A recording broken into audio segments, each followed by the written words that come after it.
Story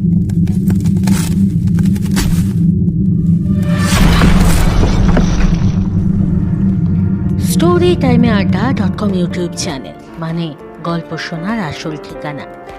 আজ শনিবার, আর শনিবার মানেই স্টোরি টাইমে আড্ডা.com ইউটিউব চ্যানেলে প্রেত কাহিনী, দ্য স্টোরি অফ ডেমন্স। আজ কালী পুজো। আজকে আপনাদের জন্য যে গল্পটি নিয়ে এসেছি, গল্পটির নাম হলো পেহেলি। কলমে মৌমিতা মালিক প্রতিহার। পেহেলি কথার অর্থ হচ্ছে পাজলড। দেখুন তো আজকের পাজলটা ঠিক কীরকম, শেষ থেকে শুরু পর্যন্ত পাজলডে কে ভিকটিম আর কে কালপ্রিট ধরতে পারেন কিনা। তাহলে আর বেশি কথা না বাড়িয়ে শুরু করছি আজকের গল্প। শুনতে থাকুন স্টোরি টাইমসে আড্ডা.com ইউটিউব চ্যানেলে দ্য স্টোরি অফ ডেমন্স। নতুন সংসার পাতার আনন্দে শ্রীপর্ণার মন আজ খুশিতে ডগমগ। অনেক কিছু রান্না করে ফেলল, সব অনিমেষের পছন্দে। ঠিক নতুন সংসার নয়, ওদের বিয়ে হয়েছে প্রায় 3.5 বছর হবে। একটা 8 মাসের বাচ্চাও আছে ওদের। অনিমেষ নর্থ বেঙ্গলের একটি কলেজের প্রফেসর। বিয়ের পর শ্রীপর্ণা বাপের বাড়িতেই থাকতো। প্রকৃতপক্ষে বলতে গেলে শ্রীপর্ণার সংসার সেভাবে কোনোদিন তৈরি হয়নি। অনিমেষ প্রতি মাসে আসতে এইভাবেই 2 বছর কাটলো। এরপর শ্রীপর্ণাকে অনিমেষ তার কাছে নিয়ে যাওয়ার কথা ভাবতে লাগলো। এমন সময় একটা খুশির খবর এলো, শ্রীপর্ণার প্রেগন্যান্সির কথা জানা গেল। শ্রীপর্ণার শাশুড়ি বা মা কেউই এই অবস্থায় ওকে ছাড়তে চাইল না। ঠিক হলো বাচ্চাটা হওয়ার পর, বাচ্চাটার যখন 6 মাস হবে তখন নিয়ে যাবে। এরপর দিন কাটতে লাগলো। 9 মাস পর শ্রীপর্ণার একটা ফুটফুটে ছেলে হলো। নাম রাখা হলো অর্ক। দেখতে দেখতে 6টা মাসও কেটে গেল। শ্রীপর্ণাদের নিয়ে যাওয়ার জন্য অনিমেষ কলেজের কাছেই একটা ঘর ভাড়া করলো। কাল সন্ধে নাগাদ ওরা এসে পৌঁছলো বাড়িটায়। বাড়িতে ঢুকতেই অর্ক চিৎকার করে কান্নাকাটি শুরু করে দিল। এমনিতে অর্ক তেমন কান্নাকাটি করে না, সব সময় ছেলের মুখে হাসি লেগেই থাকে। ওরা দুইজন ওকে ভোলাবার চেষ্টা করতে লাগলো। একটু পরে অর্ক ঘুমিয়ে পড়ল। ওকে বিছানায় শুইয়ে দিয়ে শ্রীপর্ণা পিছন ফিরে জাস্ট দরজার বাইরে এসেছে, এমন সময় ধপাস করে একটা কিছু পড়ার শব্দ শুনল, আর সঙ্গে সঙ্গেই অর্কর কান্না শুরু হলো। ঘরে ঢুকে অর্ককে বিছানার নিচে পড়ে থাকতে দেখল শ্রীপর্ণা। তাড়াতাড়ি করে কোলে তুলে নিল অর্ককে, আর খুব বিরক্ত হয়ে অনিমেষকে বলল, তুমি এই ঘরে আছো অথচ ছেলেটার দিকে একটুও লক্ষ্য রাখতে পারো না? অর্ক তো ঘুমোচ্ছিল, সেই জন্য আমি এখানে জিনিসপত্রগুলো গুছিয়ে রাখছিলাম। আমার কলেজ খুলে গেলে তুমি একা একা সব পারবে না। তাই বলে তুমি ছেলেটার দিকে একটু লক্ষ্যও রাখবে না? আমি ওকে ঘুমোতে দেখে কয়েক সেকেন্ড হয়েছে আমি পেছনে ফিরেছি, তারপরেই ওর পড়ার শব্দ শুনতে পেলাম। শ্রীপর্ণা ছেলের কান্না থামানোর জন্য বাইরে নিয়ে গেল। অনিমেষ ওর সাথে সাথে যেতে গিয়ে হঠাৎ ওর মাথায় এলো অর্ক তো বিছানার ধার ঘেঁষে শুয়েছিল। ওখান থেকে যদি হামাগুড়ি দিয়েও বিছানার ধারে আসতো তাহলে তো অন্তত কিছুটা সময় লাগতো। এত তাড়াতাড়ি ধারে এলো কি করে? ও তো জাস্ট পিছনে ফিরেছে কয়েক সেকেন্ড হয়েছে। এমন সময় শ্রীপর্ণা ছেলে কোলে নিয়ে ঘরে ঢুকতেই অনিমেষের চিন্তায় ছেদ পড়ল। এই কথাগুলো শ্রীপর্ণাকে বলল না অনিমেষ। কাছে গিয়ে ছেলেকে কোলে নিয়ে আদর করতে লাগলো। রাতে আর কিছু রান্না বান্না করা হলো না। অর্ক কিছুতেই মাকে ছাড়তেই চাইল না। তাই ওরা দুজনে ঠিক করলো রাতে আর কিছু রান্না করবে না। রাস্তার জন্য যা কিছু শুকনো খাবার কেনা হয়েছিল তাই দিয়েই কাজ চালিয়ে নেবে আজ রাতটুকু। এত দূর জার্নি করে সবাই ক্লান্ত ছিল, তাই তাড়াতাড়ি খাওয়া দাওয়া সেরে শুয়ে পড়ল। ঘুমিয়েও পড়ল সবাই তাড়াতাড়ি। খানিকক্ষণ পর অর্কর চিৎকারে ঘুমটা ভেঙে গেল শ্রীপর্ণা ভাবে অর্কর বুঝি খিদে পেয়েছে, তাই জেগে উঠল। এমনিতে ও রাতে 2 বার উঠে ফিরে নেয়, কিন্তু অদ্ভুত জিনিস, আজ অর্ককে খাওয়াতে গেলেও ও খেলো না। উপরন্তু আরো জোরে জোরে চিৎকার করতে লাগলো। বারবার উপরের দিকে অর্ক তাকাচ্ছে আর কেঁদেই চলেছে। অনিমেষ তাড়াতাড়ি লাইটটা জ্বেলে দিল। লাইট জ্বালানোর পর আস্তে আস্তে কান্নাটা থেমে গেল। তারপর মায়ের কাছে খেয়ে ঘুমিয়ে পড়ল। অর্ক ঘুমানোর পর ওকে বিছানায় শুইয়ে দিয়ে শ্রীপর্ণা বাথরুমে গেল। ফিরে এসে দেখে অনিমেষ উপরের দিকে তাকিয়ে কি যেন একটা ভাবছে। শ্রীপর্ণা ওকে জিজ্ঞাসা করলো, এই অনি, উপরের দিকে তাকিয়ে দেখি কি ভাবছো গো? না, বাবু বারবার ওপরের দিকে তাকিয়ে কেন কাঁদছে সেটাই ভাবছি। উফ, ছাড়ো তো, ও কিচ্ছু না, নতুন জায়গা তো তাই ভয় পেয়েছে। নতুন জায়গায় দেখো না, প্রথম প্রথম আমাদেরই ঘুম আসতে চায় না, প্রবলেম হয়। এত ভেবো না, চলো ঘুমিয়ে পড়ো, কাল আবার অনেক কাজ বাকি আছে তো। ওকে, গুড নাইট। হ্যাঁ চলো, গুড নাইট। কিন্তু কিছুতেই ঘুম আসছে না অনিমেষের। সন্ধ্যের ঘটনা কিছুতেই মেলাতে পারছে না। দেওয়ালের কাছ থেকে এত তাড়াতাড়ি অর্ক বেডের ধারে কি করে এলো, এসব চিন্তা করছে। আর তার মধ্যে আবার অর্ক চিৎকার করে কেঁদে উঠল। অনিমেষ তাড়াতাড়ি লাইটটা জ্বালিয়ে দিল। সে আগের মতো আবার উপরের দিকে তাকাচ্ছে আর কাঁদছে। শ্রীপর্ণা কোলে নিলেই চুপ করে গেল, আর খানিকক্ষণ পর ঘুমিয়েও পড়ল। ওকে শুইয়ে দিয়ে যেই লাইট নিভিয়ে দিল, আবার চিৎকার করে বাচ্চাটা কেঁদে উঠল। ওরা ভাবলো হয়তো অন্ধকারে অর্ক ভয় পাচ্ছে, তাই ঠিক করলো লাইট জ্বালিয়েই শোবে। সারাটা রাত লাইট জ্বলল। বাকি রাতটা অর্ক ভালোই ঘুমোলো। সকালবেলা ঘুম থেকে উঠেই শ্রীপর্ণা কাজে লেগে গেল। 2 দিন অনিমেষের কলেজ ছুটি, তাই এই 2 দিনেই সব গুছিয়ে নিতে হবে, নাহলে অর্ককে নিয়ে কিচ্ছু করতে পারবে না। যা দুষ্টু হয়েছে ছেলেটা, 1 সেকেন্ড চোখের আড়াল করবার জো নেই। তার উপর আবার কাল খাট থেকে পড়ে গেছে, সবসময় ওকে নিয়ে একটা চিন্তা হচ্ছে। একজন কাজের লোক না হলেই চলবে না। সব সময় কাজের জন্য একটা লোক খোঁজা হচ্ছে, কিন্তু সারা দিন থাকতে চাইছে না কেউ। 2-4 জনকে বলা হয়েছে, দেখা যাক কি হয়। দুপুরে খেতে খেতে প্রায় 2:30 বেজে গেল। অর্ক ঘুমিয়ে পড়েছে। ওরা আজ বেডরুমের ফ্লোরে বসেই খেলো, যাতে অর্ক ঘুম ভাঙার পর ওদের দেখতে পায়। তাছাড়া অনিমেষের মনে একটা কি খটকা লেগেই আছে, তাই ও নিজেই বলল, আজ এই রুমেই খেতে বসবো। খাওয়ার পর একটু রেস্ট নিতে শুলো। কখন ঘুমিয়ে পড়েছিল টের পায়নি। ঘুম ভাঙতেই অনিমেষ দেখে অন্ধকার হয়ে গিয়েছে। পাশে অর্ক ঘুমোচ্ছে, শ্রীপর্ণা বিছানায় নেই। হঠাৎ উপরের দিকে চোখ পড়তেই মনে হলো কেমন যেন ঘন কালো কুয়াশার মতো একটা কিছু জমাট বেঁধে আছে। অনিমেষ ভয়ে শিউরে উঠল। শ্রীপর্ণাকে ডাকতেই যাবে, কিন্তু গলা থেকে কোনো আওয়াজ বেরোচ্ছে না। ঠিক এমন সময় শ্রীপর্ণার চায়ের ট্রে নিয়ে ঘরে ঢুকতেই অনি দেখল কোথাও কিচ্ছু নেই। এই ওঠো, তাড়াতাড়ি মুখ হাত ধুয়ে এসো, চা নিয়ে এলাম। শ্রীপর্ণা অনিমেষকে তাড়া দিল। অনিমেষ আস্তে আস্তে উঠে বাথরুমের দিকে গেল। স্ত্রীকে কিছু বলল না, ভাবলো একে নতুন জায়গা, একা একা থাকবে, শুধু বললে ভয়ই পাবে। ওটা কিছু না, সন্ধে হয়ে এসেছিল বলে কি দেখেছি ঘুমের ঘোরে, যাকে ওসব ভেবে লাভ নেই। বাথরুম থেকে ফিরে এসে দেখে অর্ক উঠে পড়েছে। স্ত্রী ওকে কোলে নিয়ে আদর করছে। চা খেতে খেতে অনিমেষ বলল, যাই বাবুকে নিয়ে একটুখানি ঘুরে আসি। ওর জামাটা পাল্টে দাও তো একটুখানি।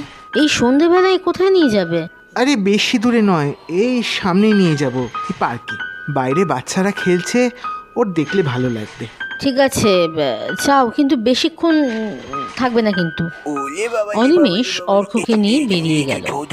শ্রী রাতে কি রান্না করবে সেটা ভাবতে ভাবতে রান্নাঘরের দিকে গেল। এমন সময় শ্রীপর্ণার দিদির ফোন এলো। ফোনে কথা বলতে বলতে শ্রী আবার বেডরুমে ফিরে এলো। শ্রী কথা বলতে এতটাই ব্যস্ত যে ও খেয়ালই করলো না ওর পিছনে একটা ধোয়াটে মানুষের মতো অবয়ব এসে দাঁড়ালো। একটা হাত এগিয়ে গেল শ্রীপর্ণার কাঁধের উপরে।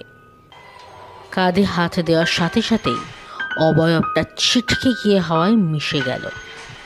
শ্রীর অবশ্য সেই দিকে মোটেই খেয়াল ছিল না। দিদিকে কাল বাড়ি ঢোকার পর থেকে যা যা হয়েছে সব ও বলছে। আসলে ওদের বনে বনে খুব ভাব, ছোট থেকেই একে অপরের সাথে সব কথা শেয়ার করে। এই জন্য ওদের আর আলাদা করে কোনো বন্ধুর দরকার পড়েনি কখনো। শ্রীপর্ণার দিদি সৃজনী আগে একটা স্কুলে হিস্ট্রির টিচার ছিল, এখন চাকরি ছেড়ে দিয়েছেন।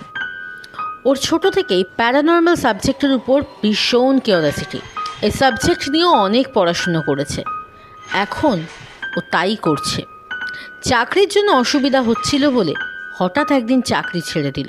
একটা অদ্ভুত শক্তি আছে সৃজনীর মধ্যে, ও অশরীরীদের অস্তিত্ব টের পায়। কিন্তু আশ্চর্যের বিষয়, আজ পর্যন্ত কোনো অশরীরই ওর কোনো ক্ষতি করতে পারেনি। 12 বছর বিয়ে হয়ে গিয়েছে, স্বামীর সরকারি চাকরিজীবী, 9 বছরের 2টি যমজ মেয়ে। দমদমে নাগের বাজারে ওর বাড়ি, শ্বশুর শাশুড়ি বর্তমান। ওদের প্রথমে সৃজনীর এই অশরীরী চর্চা নিয়ে আপত্তি ছিল, কিন্তু সময়ের সাথে সাথে সবটাই মেনে নিয়েছে। অর্কর বারবার কান্নার কথা শুনে সৃজনী একটু অবাকই হলো, কারণ অর্ক খুব একটা চট করে কাঁদে না। সৃজনী বলল, শোন বনু, একটা কাজ কর, 1 মুঠো শুকনো লঙ্কা নিয়ে অর্কর গোটা শরীরে 3 বার ঘুরিয়ে আগুনে পুড়িয়ে দে। কার কি নজর কে জানে, বাচ্চাদের অল্পতেই নজর লেগে যায় জানিস তো। ধুর বাবা, ওসব আমি বিশ্বাস করি না, ওইসবে আমার বিশ্বাস নেই, চুপ কর তো। ওহ শোন না, তুই ভগবানে বিশ্বাস করিস তো, তাহলে অপদেবতাকে বিশ্বাস করতে ক্ষতি কি?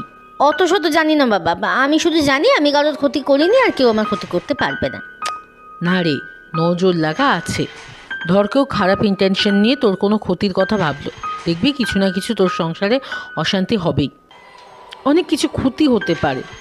উফ সত্যি দি ভাই, তুই না, ঠিক আছে করব, কিন্তু এতগুলো লঙ্কা পোড়া থেকে তো আমি হেঁচে অস্থির হব রে। যদি নজর লেগে যায় তবে দেখবি লঙ্কা পোড়ানোর সময় কোনো গন্ধই লাগবে না। এমন সময় অনিমেষ ছেলে নিয়ে ফিরল। অর্ক বাবার কোলে কাঁদতে কাঁদতে শ্রীয়ের দিকে হাত বাড়িয়ে দিল।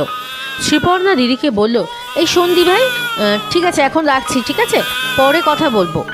ফোন রেখে শ্রী অর্ককে কোলে নিল, আর নিতেই অদ্ভুতভাবে কান্না থেমে গেল। অনিমেষ বলল, তুমি ওর সাথে খেলো, রাতের রান্নাটা আমি করে নিচ্ছি। শ্রী অর্ককে নিয়ে খেলছিল। অনি রান্না করতে গেল। রান্নার সময় অনির বারবার মনে হতে লাগলো কেউ যেন ওর উপর নজর রাখছে। সেই সন্ধে থেকে ওর এইরকমেরই মনে হচ্ছে। অর্ককে নিয়ে যখন বাইরে ঘুরতে গেল তখন তো বেশ হাসি খুশি ছিল ছেলেটা। যেই বারান্দায় ঢুকলো অমনি কান্না শুরু হলো। কী যে হচ্ছে কিচ্ছু আসছে না ওর মাথায়। এসব ভাবতে ভাবতেই যত তাড়াতাড়ি সম্ভব রান্নাটা শেষ করার চেষ্টা করতে লাগলো। হঠাৎ জানলাটা সশব্দে দুম করে খুলে গেল। একটা দমকা হাওয়া ঢুকলো ঘরে, সাথে সাথেই লোডশেডিং। অনিমেষের গাটা কেমন ছমছম করে উঠল। মোমবাতিটা খুঁজে জ্বালাতেই দেখে দরজার কাছে একজন দাঁড়িয়ে আছে। অনিমেষ ভাবল শ্রীপর্ণা এসেছে বুঝি। ও জিজ্ঞাসা করল, এ কি, অর্ককে অন্ধকারে রেখে এসছো তুমি? এই কথা বলে সেই ছায়ামূর্তির দিকে পুরোপুরি ঘুরতে গিয়ে দেখল কেউ নেই। অনি তাড়াতাড়ি বেডরুমে গিয়ে দেখে শ্রী অর্ককে নিয়ে খেলছে। ও স্ত্রীকে জিজ্ঞাসা করল, একটু আগে তুমি রান্নাঘরে গিয়েছিলে, কিছু না বলে চলে এলে কেন এখানে? কই, আমি তো যাইনি, আমরা তো তখন থেকে এখানেই খেলছিলাম। আমি স্পষ্ট দেখলাম তুমিই ছিলে। কারেন্টটা চলে গেল, আমি মোমবাতি জ্বালছিলাম। শোনো, কি উল্টোপাল্টা কথা বলছো গো, কারেন্ট কখন গেল? অনিমেষ স্ত্রীকে ধরে নিয়ে এলো রান্নাঘরে। এসে দেখালো গ্যাসের পাশে তখনও মোমবাতিটা জ্বলছে। ওই দেখো, কারেন্ট থাকলে আমি মোমবাতিটা কেন জ্বালাবো? হতে পারে কোনো কারণে নিভে গিয়েছিল, আবার চলে গিয়েছে, কিন্তু বিশ্বাস করো আমি রান্নাঘরে আসিনি বাবুকে ছেড়ে। তাহলে ওটা কে ছিল? দূর, কেউ না, তুমি ভুল দেখেছো। এই তোমার রান্না হলো? বাবুকে ঘুম পাড়াবো, ওর খাবার করতে হবে, একটু ধরো তো। রাতে খাওয়া দাওয়া করতে করতে প্রায় 9:30 10টা বেজে গেল। আজকে নাইট লাইট জেলেই শুয়ে পড়ল। অর্ককে আজ শুয়ে একদম কোলের কাছে নিয়ে জড়িয়ে ধরে শুয়েছে। অনিমেষ শুয়ে শুয়ে সন্ধ্যার কথা ভাবছে। সন্ধ্যেতে যখন অর্ককে নিয়েও বাইরে বেরিয়েছিল, ফেরার সময় যেন কেমন একটা অনুভূতি হচ্ছিল। মনে হচ্ছিল কেউ যেন সাথে সাথেই ঘুরছে। ভূত প্রেতে অনিমেষের কোনো কালেই বিশ্বাস ছিল না। হঠাৎ কী যে হলো, ও আরও একটা জিনিস লক্ষ্য করেছে। স্ত্রী যখন আশেপাশে থাকে তখন কিচ্ছু ফিল হয় না, স্ত্রীকে বলাও যাচ্ছে না এত কথা। অনিমেষ মনে মনে ভাবল, কালকের দিনটা দেখি, তারপর স্ত্রীকে সব কিছু জানাতে হবে। আস্তে আস্তে রাত ভোর হয়ে গেল। পরের দিন সকালবেলা উঠে নানান আশিবাসী কাজ সেরে শ্রীপর্ণা সৃজনীর কথা মতো অনেকগুলো লঙ্কা পুড়িয়ে অর্কর চারপাশে ঘোরাতে লাগলো। কিন্তু আশ্চর্যের বিষয়, এতগুলো লঙ্কা পুড়ল, একটুও গন্ধ বেরোলো না। শ্রী লঙ্কাগুলোর দিকে এক দৃষ্টে তাকিয়ে রয়েছে। ঠিক এমন সময় পিছন থেকে একটা নারী কণ্ঠ শ্রীয়ের কানে এসে লাগলো। এই দিদিমণি, সুধা সুধা ও শুকনো লঙ্কাগুলো পুড়াইয়ে কারণ লজল লাগা থেকে নিজেদের বেশি দিন রক্ষা করতে পারবি ক্লাই রে দিদিমণি। শ্রী চমকে উঠে পিছনের দিকে তাকিয়ে দেখে একটা কালো করে মেয়ে দাঁড়িয়ে রয়েছে গ্রিলের ওপরে। শ্রী জিজ্ঞাসা করে, কে তুমি? তুমি কি করে জানলে আমি নজর উৎসাহী করছি? ওই সময় দোতলা থেকে বাড়িওয়ালি কাকিমা নেমে এলো। শ্রীকে বলল, এই ও ফুলমতি রে, আমাদের বাড়িতে যে কাজ করে তার খুড়তুতো বোন। তুই সবসময় একটা কাজের মেয়ে খুঁজছিলিস না, তাই ওকে নিয়ে এলাম। এই 2 দিনেই কাকিমার সঙ্গে শ্রীয়ের প্রচণ্ড ভাব হয়ে গিয়েছে, তাই সহজে তুমি থেকে তুই ডাকে পরিণত হয়েছে। শ্রী ফুলমতিকে জিজ্ঞাসা করলো, তুমি সবসময় এখানে থাকতে পারবে তো? হ্যাঁ রে দিদিমণি, পারবক। শ্রী একবার অনিমেষের সাথে কথা বলল ফুলমতির ব্যাপারে। অনি বলল, তুমি দেখে নাও, তোমাকেই তো ওর সঙ্গে থাকতে হবে সারাদিন, কিন্তু আগে সব কিছু দেখে নিও। শ্রীপর্ণার মেয়েটিকে বেশ ভালো লাগলো, ওকে রেখে দিল। অল্প বয়সের বিয়ে হয়, বাচ্চা না হওয়ার কারণে ওর বড়কে ছেড়ে আবার বিয়ে করে। বাবা মা মারা গিয়েছে, দাদার সংসারে এতদিন থাকতো, সেখানেও যে খুব ভালো ছিল তা নয়। তেমন কিছু পিছুটার নেই বলেই শ্রী ওকে রেখে দিল। ডাইনিংয়ের পাশে একটি ছোট্ট রুমে সেখানেই থাকে ফুলমতি। ফুলমতি ও জিনিস নিয়ে বিকেলে আসবে বলে চলে যায়। অনিমেষ বাজার থেকে ফিরে এসে ফ্রেশ হয়ে বেডরুমে ঢুকে দেখে অর্ক ঘুমোচ্ছে। শ্রী সবে স্নান সেরে পিছনে ফিরে আয়নার সামনে দাঁড়িয়ে চুল আঁচড়াচ্ছে। অনি পিছন থেকে গিয়ে শ্রীকে জড়িয়ে ধরে বলে, এর মধ্যেই স্নান করা হয়ে গেল? কথাটা শেষ করেই অনিমেষ আয়নার দিকে তাকিয়ে আঁতকে ওঠে। ও আয়নায় শুধু নিজের প্রতিবিম্বটাকেই দেখতে পায়। ও এমন কাউকে জড়িয়ে আছে যার প্রতিবিম্ব আয়নায় পড়ছে না। সাথে সাথে অনিমেষ ছেড়ে দিয়ে জোরে চিৎকার করে উঠে নিচে পড়ে যায়। মেয়েটি তখন অনিমেষের দিকে তাকিয়ে খিলখিল করে হেসে উঠে হাওয়ায় মিশে যায়।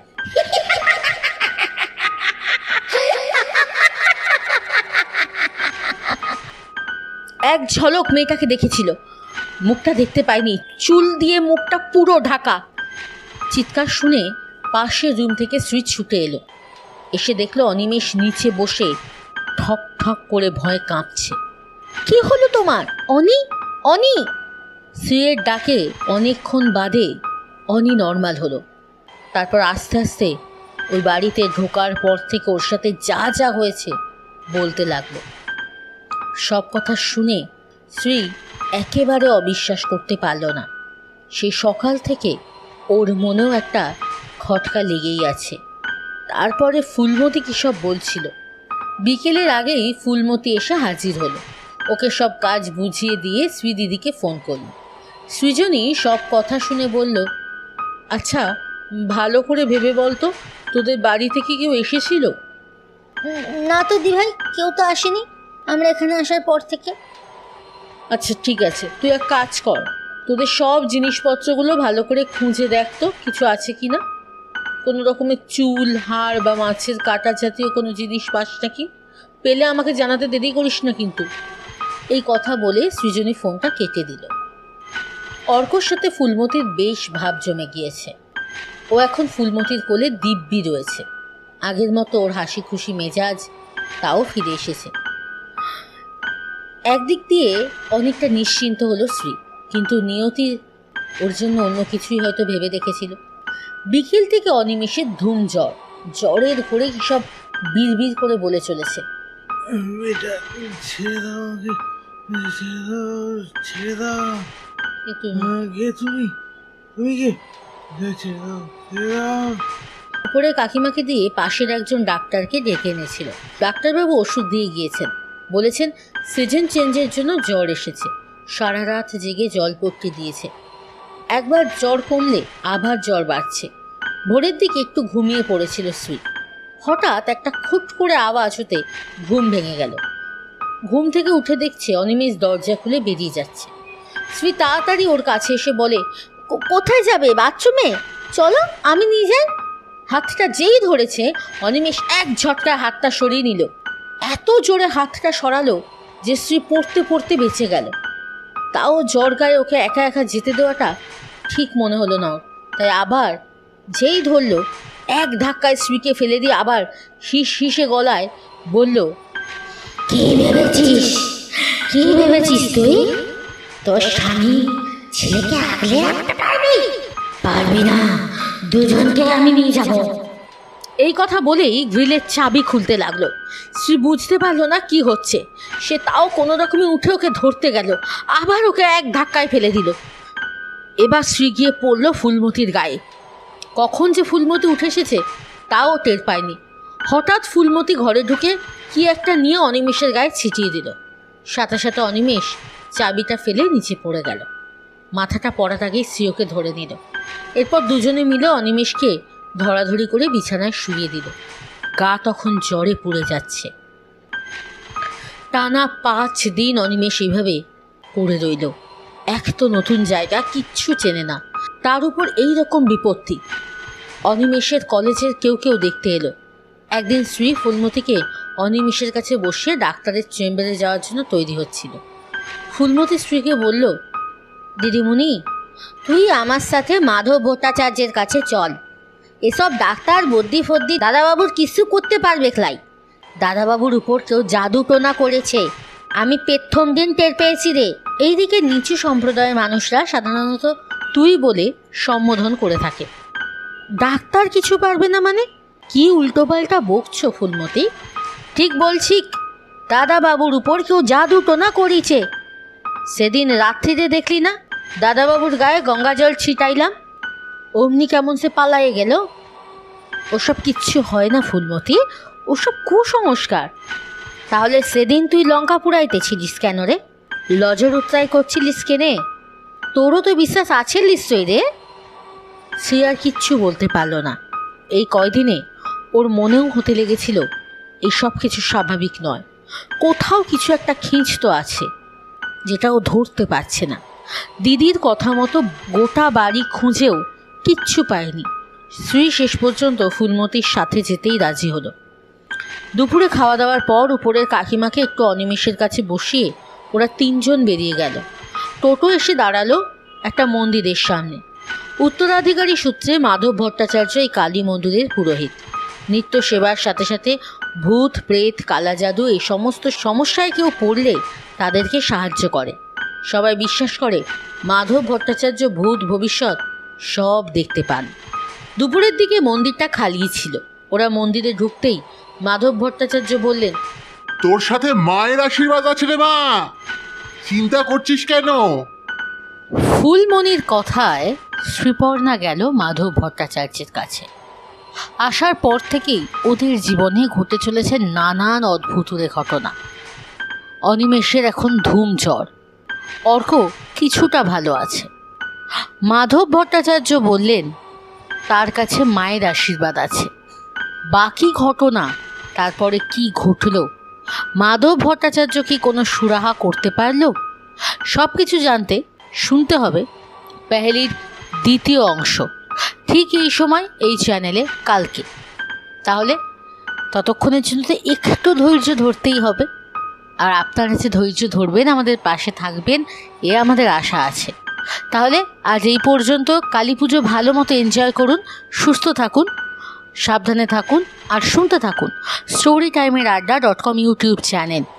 গল্প শোনার আসল ঠিকানা। আজ বিদায় নিচ্ছি, শুভরাত্রি।